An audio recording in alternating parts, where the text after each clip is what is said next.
How to log into KingSize Credit Card account. Hi guys, welcome to our channel. Let's begin. In this video, I will guide you on how you can log into KingSize Credit Card account. For this, you want to launch open any web browser.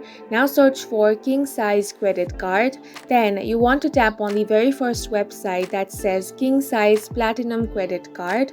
Once you tap on this option, it will take you to another page. Now on this page, you want to tap on the sign in option. As soon as you tap on that option, this login portal will be displayed. Now you want to tap on the username option. Here you want to enter your username. After that, on the second box, enter your password. If you want your details to be remembered, check the box that says Remember Me.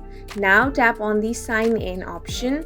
If the details you've entered are correct, you will be successfully signed into your account.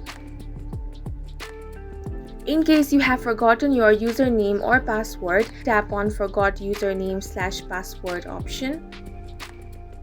Now you will have to enter your account number or username, zip code or postal code, then enter social security number and tap on the continue option. After that, you will be able to retrieve your username or reset your password. And that's it for this video. If you found it helpful, please make sure to hit the like button and subscribe for more videos like this.